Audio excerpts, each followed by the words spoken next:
ದೇವಸ್ಥಾನವನ್ನು ಕಿಡಿಗೇಡಿಗಳು ಧ್ವಂಸ ಮಾಡಿರುವ ಘಟನೆ ಹೊಳಲ್ಕೆರೆ ತಾಲೂಕಿನ ಟಿ. ಎಮ್ಮಿಗನೂರು ಗ್ರಾಮದಲ್ಲಿ ನಡೆದಿದೆ.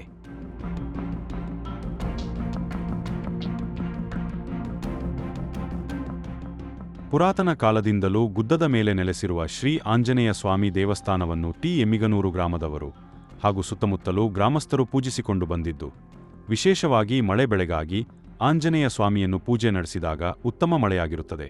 ಇಂಥ ದೇವಾಲಯವನ್ನು ಕಿಡಿಗೇಡಿಗಳು ಧ್ವಂಸ ಮಾಡಿರುವುದನ್ನು ಸ್ಥಳೀಯರು ತಮ್ಮ ಆಕ್ರೋಶ ವ್ಯಕ್ತಪಡಿಸಿದ್ದಾರೆ.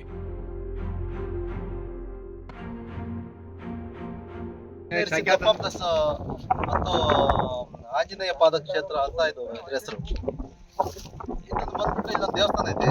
ಈ ದೇವಸ್ಥಾನ ದುಷ್ಕರ್ಮಿಗಳು ಯಾರೋ ಬಂದು ಹೊಡೆದಾಕಿದ್ದಾರೆ. ಯಾರು ಯಾಕೆ ಕಾರಣ ಏನು ಕಾರಣ ಅಂತ ಹೇಳಿಬಿಟ್ರೆ, ಇಲ್ಲಿ ಒಂದು ಪಕ್ಕಕ್ಕೆ ಒಂದು ಬಂಡೆಗೆ ಲೀಸ್ ಕೊಟ್ಟಿದ್ದಾರೆ.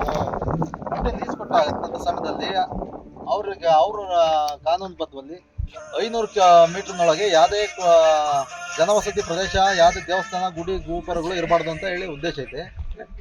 ಆ ಉದ್ದೇಶದಿಂದಲೇ ಈ ಗುಡಿ ದೇವಸ್ಥಾನ ಧ್ವಂಸ ಮಾಡಿರೋದು ಮೇಲ್ನೋಟಕ್ಕೆ ಕಾಣಿಸ್ತಾ ಇದೆ.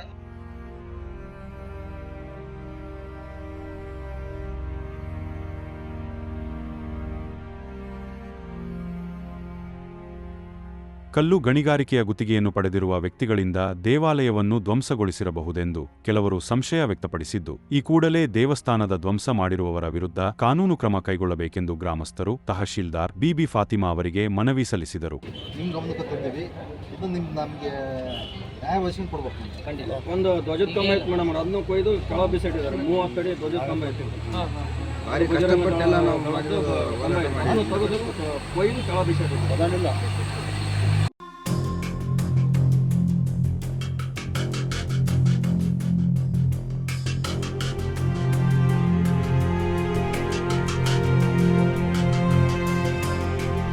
ವರದಿ ನಾಗರಾಜ್ ಮೀಡಿಯಾ ನೆಟ್ವರ್ಕ್ ಕನ್ನಡ, ಹೊಳಲ್ಕೆರೆ.